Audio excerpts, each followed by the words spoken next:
Hello viewers, welcome to our channel. మనం ఈ వీడియోలో నరాల సమస్యల గురించి తెలుసుకుందాం. ఈ సమస్యలతో చాలామంది అనేక విధాలుగా బాధపడుతున్నారు. అసలు నరాల బలహీనత వంటి సమస్యలు ఎందుకు వస్తాయో తెలుసుకుందాం. బ్రెయిన్లో ఉండే నరాలను న్యూరాన్స్ అంటారు. ఇవి బలహీనంగా మారినప్పుడు మనం త్వరగా ఏ విషయాన్నైనా మర్చిపోతాం. కళ్ళు తిరగడం కూడా బ్లడ్ సర్క్యులేషన్ సక్రమంగా అవ్వకపోవడం వల్ల వస్తుంది. నిద్ర రాకపోవడం కూడా నరాల బలహీనతకు ఒక సంకేతం.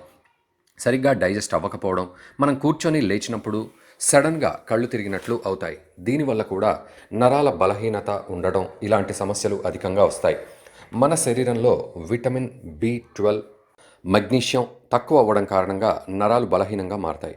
ఫ్రెండ్స్, నరాల బలహీనత సమస్యను తగ్గించుకోవడానికి గల ఉపాయాన్ని ఇప్పుడు తెలుసుకుందాం. ఉప్పు, చక్కెర తక్కువగా తీసుకోవాలి. అదేవిధంగా కేక్, ఐస్ క్రీమ్స్ ఎక్కువగా తినకూడదు. జంక్ ఫుడ్ పూర్తిగా మానేసేయాలి. ఎక్కువగా ఆయిల్ ఫుడ్ అసలే తినకూడదు. ఆల్కహాల్ అస్సలు సేవించకూడదు. ఆకుకూరలు ఎక్కువగా తినాలి. అందులో B12 చాలా ఎక్కువ మోతాదులో ఉంటుంది. అంతేకాకుండా ఫిష్, అలసిగింజలు, వీటిలో కూడా నరాలు బలంగా ఉంచడం కోసం మంచి ఔషధ గుణాలు ఉన్నాయి. మీరు అప్పుడప్పుడు డార్క్ చాక్లెట్స్ కూడా తినండి. అవి నరాలు బలంగా ఉండడానికి తోడ్పడతాయి. బ్రొకోలీని మీరు తినే ఆహారంలో ఎక్కువగా ఉపయోగించండి.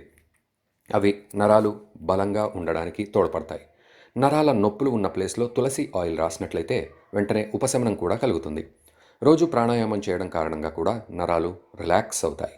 డైలీ ఒక స్పూన్ పంప్కిన్ సీడ్స్ తిన్నట్లయితే మీ నరాలు ఎప్పుడూ బలంగా, హెల్తీగా ఉంటాయి. మీరు వీటిని పౌడర్ లాగా కూడా చేసుకొని తినొచ్చు. ఫ్రెండ్స్, ఈ వీడియో మీకు నచ్చినట్లయితే మా ఛానల్ని సబ్స్క్రైబ్ చేయండి.